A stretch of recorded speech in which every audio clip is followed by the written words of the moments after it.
Next, we have my favorite speaker, beloved speaker, a gifter, a storyteller whose voice breathes life into every tale she tells. I welcome Kadaikari Ayesha on stage. Good evening to everyone present here. So, I'm going to talk about this book, The Caged by Ahana Biswas.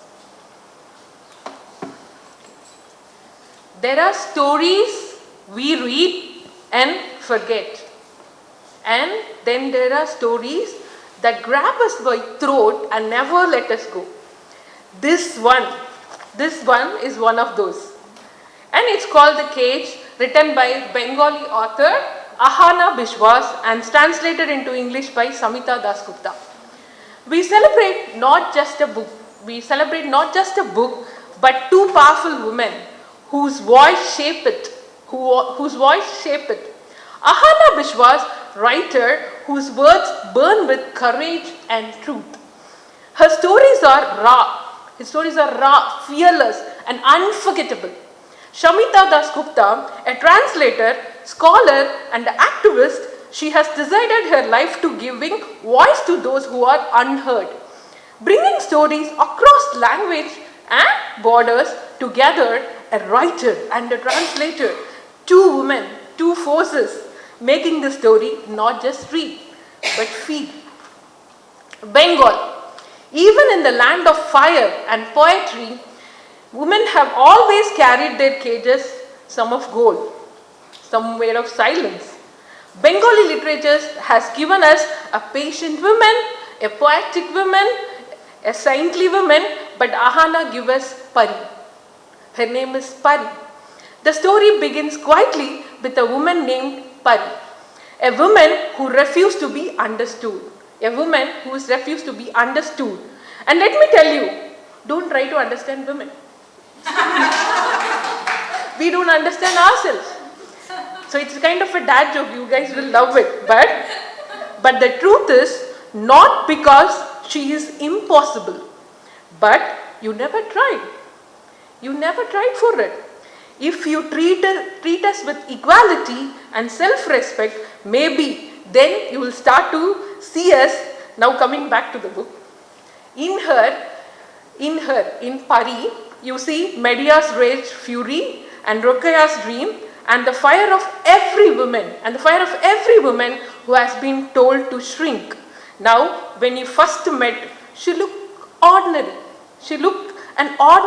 A caring sister, a quiet woman from a middle-class Bengali family, the kind of you think understood in just one glance. We usually judge people, that's how it will be. Right, that's how it is. But the cage does something wicked. It slowly makes you realize that Pari is not what she seems. One night, in the middle of the storm, her disabled brother lies helpless. Gasping for breath, and Pari just stand there. She doesn't help. She doesn't move. She watches, and you, the reader, freeze.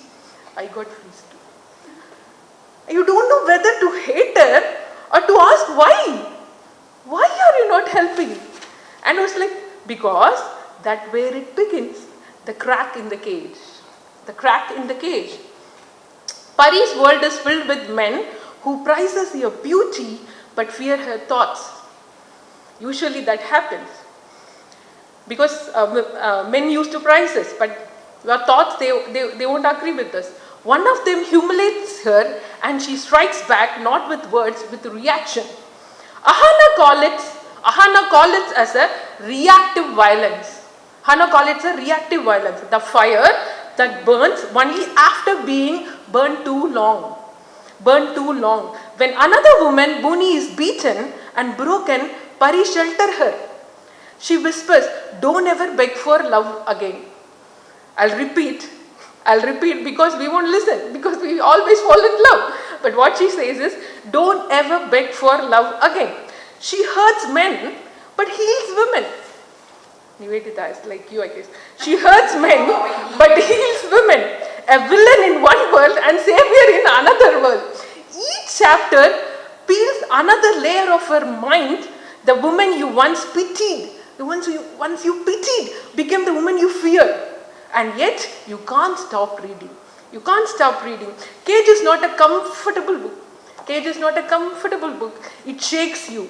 It shakes you. And it's not just Pari's story, it's ours. It's ours. Because every one of us, in some way has lived in a cage, and maybe the first step to freedom is to admit the cage is there. And in the end, Pari doesn't die, doesn't go to jail. She just walks away, her eyes calm, her soul still caged, because sometimes freedom doesn't look like flight. It looked like knowing you had wings all along. I was reading this. I remember something my brother always say. He's here. Freedom is not something someone give us. Freedom is not something someone give us. It's something already yours. You just have to take it. You just have to take it. Even today, when a woman raises her voice, they call her angry. When she dares to dream, they call her too ambitious.